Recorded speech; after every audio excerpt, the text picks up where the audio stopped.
Halo semuanya dan selamat datang. Hari ini kita bakal coba bedah salah satu sistem pemerintahan yang paling banyak diadopsi di seluruh dunia. Sistem parlementer. Sistem ini yang jalan di negara-negara kayak Inggris, Kanada, sampai tetangga kita Malaysia. Yuk langsung kita mulai. Pernah kepikiran gak sih lihat negara kayak Inggris kok bisa ada ratu tapi ada juga perdana menteri? Jadi pemimpinnya ada dua gitu. Terus siapa dong yang sebenarnya pegang kendali? Nah, pertanyaan ini tuh kunci buat ngebuka inti dari sistem parlementer. Jawabannya ada di sini. Jadi, dalam sistem parlementer, pemerintah atau eksekutif itu nggak berdiri sendiri. Kekuasaan mereka itu datang dari dan harus terus bertanggung jawab kepada parlemen, alias para wakil rakyat. Jadi, ini adalah sistem yang dibangun di atas hubungan yang lengket banget antara pemerintah dan parlemennya. Oke, sekarang kita masuk lebih dalam lagi ya. Apa aja sih yang bikin sistem ini jadi unik? Yuk kita lihat karakteristik utamanya satu-satu. Jadi poin utamanya adalah pemisahan peran. Ada kepala pemerintahan, ini dipegang Perdana Menteri, yang tugasnya menjalankan pemerintahan sehari-hari. Terus ada kepala negara, bisa raja atau presiden, yang perannya lebih simbolis atau seremonial. Nah, pemerintah yang dipimpin Perdana Menteri ini dipilihnya sama parlemen. Nasibnya pun ya ada di tangan parlemen. Dari sini jelas banget kan siapa yang sebenarnya paling berkuasa? Oke, kita udah tahu ciri-cirinya. Terus, gimana cara kerjanya di lapangan? Mulai dari pemilu sampai jadi sebuah pemerintahan, prosesnya gimana sih? Nah, prosesnya tuh dimulai dari kita, para pemilih. Kita milih anggota parlemen. Terus, partai yang menang mayoritas atau gabungan beberapa partai bakal membentuk kabinet. Tapi, kabinet ini nggak bisa santai. Mereka harus terus-terusan menjaga dukungan mayoritas di parlemen. Kalau sampai gagal, parlemen bisa ngeluarin yang namanya mosi tidak percaya.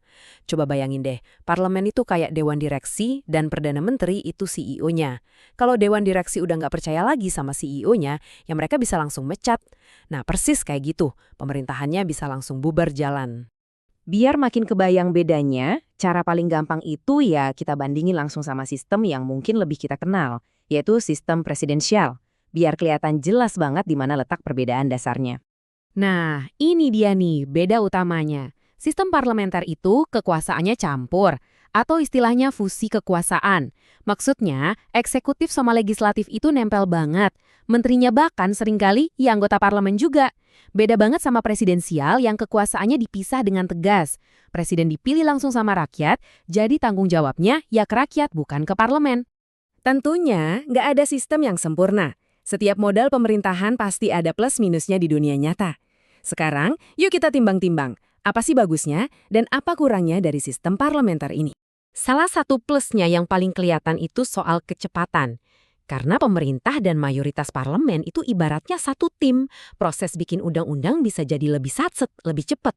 Nggak ada drama alot. Terus kalau ada kebijakan yang keliru, jelas siapa yang harus tanggung jawab.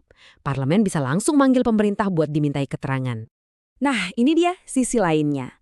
Kecepatan tadi itu ada harganya, risiko instabilitas. Sebuah kabinet bisa jatuh kapan aja, bikin politik jadi nggak pasti.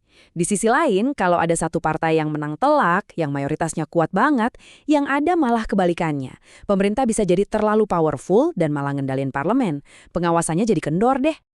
Oke, sekarang kita coba jalan-jalan keliling dunia. Negara mana aja sih yang pakai sistem ini? Mari kita lihat petanya. Wow, coba lihat deh. Ternyata sistem ini dipakai di mana-mana ya. Dari negara demokrasi raksasa kayak India dan Jepang di Asia, negara-negara besar di Eropa seperti Inggris dan Jerman, sampai negara-negara persemakmuran kayak Kanada dan Australia. Kalian sadar nggak? Banyak banget negara persemakmuran atau Commonwealth di daftar ini. Nah, itu bukan kebetulan loh. Mereka ini banyak yang mewarisi modelnya dari Inggris, yang nunjukin kalau sistem ini tuh bukan cuma fleksibel, tapi juga punya jejak sejarah yang panjang. Coba kita ambil contoh India deh. Sebagai negara demokrasi dengan populasi terbesar di dunia yang sangat beragam, sistem parlementer memungkinkan mereka mengelola negara dengan pusat kekuasaan yang jelas, yaitu di tangan para wakil rakyat di parlemen.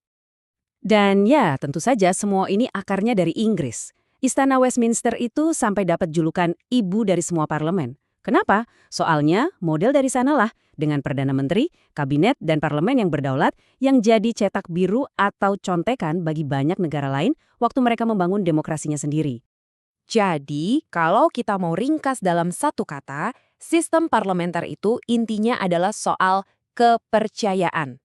kepercayaan yang harus terus-menerus dijaga oleh pemerintah dari para wakil rakyat. Sekalinya parlemen udah nggak percaya lagi, ya udah selesai, pemerintahannya nggak bisa lanjut. Nah, ini jadi bahan pemikiran buat kita semua. Di satu sisi, ada sistem yang menawarkan kecepatan, tapi resikonya gampang goyang. Di sisi lain, ada yang mungkin lebih stabil, tapi bisa jadi lamban. Kalau dua hal ini, kecepatan dan stabilitas, seringkali saling tarik-menarik, sebenarnya ada nggak sih sistem yang benar-benar terbaik? Jawabannya, jelas nggak gampang. Oke, sampai di sini dulu bahasan kita kali ini. Terima kasih banyak sudah menyimak.